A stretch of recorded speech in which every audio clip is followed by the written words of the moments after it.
Mas eu queria te fazer uma pergunta antes da gente falar aqui da sua carreira, da sua empresa também.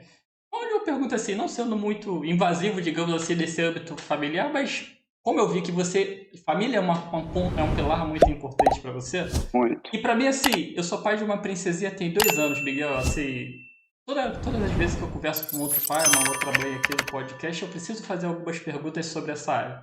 Eu sempre Claro. fico pensando no desafio, inclusive das redes sociais. A gente está vivendo num mundo diferente, que está evoluindo rápido as coisas, e que talvez nossos filhos nem de longe passem as dificuldades e os desafios que a gente teve que passar. E eu queria te perguntar, porque eu vi que isso é um ponto importante para você, como transferir esses valores, sabe, para os nossos filhos, no momento que a gente sabe que ele não vai viver as mesmas coisas. Claro, vai ter os seus desafios diferentes, mas muito diferente do que a gente viveu, né? Como você transfere isso? Maravilhosa pergunta. E obrigado por fazer essa pergunta, porque é algo que realmente eu gosto de falar hoje em dia e é algo que eu me preocupo muito, sabe? Eu tenho visto movimentos de crianças, estou muito inserido nessa parte educacional, né, dos meus filhos, grupos de escola. é, Hoje em dia, obviamente, grande parte deles tem redes sociais, então eu acompanho para ver o que acontece lá dentro. E de fato, cara, é assustador, assim, hoje a capacidade de recebimento de informação e conteúdo muitas vezes não bacanas, né, para crianças, que eles têm com o celular na mão. Então, eu acho que a primeira coisa que eu faço, e aí, de novo, isso é meu, individual, Miguel, não necessariamente vai servir para todo mundo como regra, mas primeiro eu vetei qualquer tipo de celular para os meus filhos, Eu acho que a até primeira 12 anos. Meu mais velho fez 12 anos agora, ele ganhou até um celular, mas sem nenhum tipo de rede social só depois dos 15. E isso vai ser, obviamente, controlado à risca, porque eu acho que não existe maturidade ainda para ter esse controle do que ele recebe, né? E muitas vezes recebe até sem querer dos amigos, e etc. Então, eu acho que segurar o tecnológico aí de uma forma, obviamente, que ele também não fique para trás, isso é um ponto importante, né? Ele não pode sofrer bullying no colégio porque é o único que não tem um celular, por exemplo, ou o cara vai começar a sair, é importante ele ter um celular para se comunicar com os pais. Agora, é muito importante que os pais também tenham na cabeça que aquilo ali, assim como um carro, assim como N ferramentas que a gente tem na nossa vida, pode ser usado para o bem como pode ser usado para o mal. Então, é importante que você mantenha sob controle para que não seja usado para o mal e sim para o que ele precisa utilizar, tá? Então, controle de ferramentas eletrônicas é uma forma. A segunda é ter pontos de contato reais com meus filhos, sabe? Então, eu prezo muito pelo tempo que eu tenho com eles. E o tempo que eu tenho com eles, nada nem ninguém vai me tirar. Então, cara, toda terça-feira, por exemplo, meu filho menor tem futebol. Eu levo ele toda terça-feira no futebol, é meu ponto de contato com ele. Pode querer marcar reunião, pode o que for. Na hora do futebol dele, eu vou estar no futebol dele com ele, sem celular, porque vai ser um momento de interação com ele. E são nesses momentos de interação que você, como você falou, você passa os valores, porque você troca, você conversa, você ensina.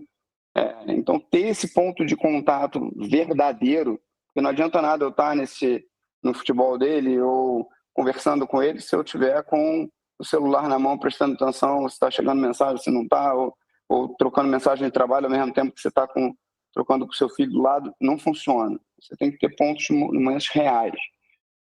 E com o mais velho é a mesma coisa. Eu faço com o mais velho, eu tenho um dia da semana que, por exemplo, eu desço com ele para jogar ping-pong. E é o nosso momento, meu e dele. E é importante que seja separado até. Eu separo um do outro para terem momentos individuais. Claro que tem todos os momentos em família, em conjunto, mas eu gosto desses momentos também individuais porque cada um tem sua necessidade, né? O dos 9 está num momento de vida, o de 12 está virando adolescente, né? Então tem um monte de questões de sexualidade, de dúvidas e que sente vergonha, às vezes, de falar na frente do irmão, então é importante também ter esse momento individual com o mais velho. Então, eu acho que você ter um tempo verdadeiro com seus filhos e você hoje controlar o nível de informação que chega na mão dele antes dele estar preparado para receber, acho que são duas formas bem bacanas de você garantir que essa educação vai ser uma educação bem feita, vamos dizer assim. E aí, de novo, é na minha concepção, né? Tem gente que pensa diferente, mas eu acho que hoje tem N estudos. Eu Sim. poderia passar o dia inteiro falando aqui sobre o quanto o celular, por exemplo, faz mal para uma criança em termos de desenvolvimento de ansiedade, em termos de aumento de depressão, índice de suicídio infantil disparando. Então, é algo que realmente a gente tem que tomar um controle muito grande, tá? E um terceiro ponto, que eu acho que é importante falar, Renato, e talvez até a gente venha falar mais sobre isso no papo. Eu, a minha vida toda, fiz esporte, né? Desde muito cedo. E o esporte me ensinou muito, assim. Eu digo que se eu não tivesse feito esporte desde muito cedo, esportes individuais, basicamente, eu não seria o profissional que eu sou hoje em dia. Depois a gente pode explorar mais isso, tá? E isso é outra coisa em termos de valores. Você falou muito de valores, né? Eu acho que, principalmente a luta, que é o caso, né? Eu faço jiu-jitsu há 30 anos, né? E os meninos desde 2 anos de idade.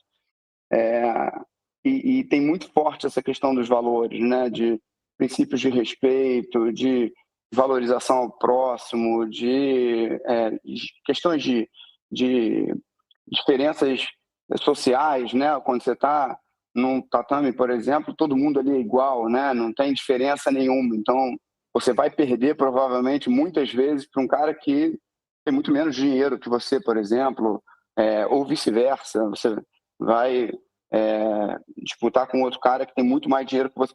E não importa, ali é todo mundo igual. Então, você entende que status é algo que você tem momentâneo, mas que não significa nada, né? As pessoas são literalmente todas iguais. Então, o esporte ele é uma veia de transferência de valores para as crianças que eu acho que é super, super importante. E, assim, é inegociável aqui em casa, por exemplo. Vai fazer, aprenda a gostar, porque não vai ter como não fazer. Um esporte você tem que falar, não gostei desse esporte, tá bom, qual o próximo que você vai fazer? Mas deixar de fazer esporte de jeito nenhum. Deveria ser um programa de educação assim, independente do governo, tá, pessoal? Independente da visão, devia ser básico ter na escola. Eu sinto, eu acho que na minha infância já não era tão incentivado nas escolas, mas eu sinto que hoje nem se incentiva o esporte nas escolas, né? Não é uma matéria relevante, digamos assim, que eu não vejo os alunos preocupados com a parte de educação física, digamos, né, Miguel? Perfeito. E sabe outra coisa que me preocupa muito, cara, hoje em dia? É que a gente perdeu um pouco do conceito de vencedor e perdedor, sabe? Eu acho que as próprias escolas hoje estão incentivando que todo mundo tem que ganhar, sabe? É aquela coisa, vai para o pódio, todo mundo vai para o primeiro lugar, ou todo mundo ganha medalha. Cara, a vida não é assim, né? A vida você ganha e você perde. Então é importante, por isso que eu gosto do esporte competitivo também, porque é isso. Você ganha um dia, você perde no outro dia. Se você perdeu, você tira os aprendizados, você treina mais, que no lado profissional seria você estudar mais ou você praticar mais, para você vencer depois. Então é muito importante, cara, de novo, que as escolas trabalhem isso na cabeça das crianças, sabe? Não tenham medo de gerar frustração. Ah, a criança vai ficar frustrada. Não, ela precisa entender como que funciona a vida real. E na vida real, não é todo mundo que ganha. Alguns ganham, alguns perdem. Ou melhor, todos ganham, mas também todos perdem. Vão ter momentos de vitória e momentos de derrota, você precisa saber lidar com ambos.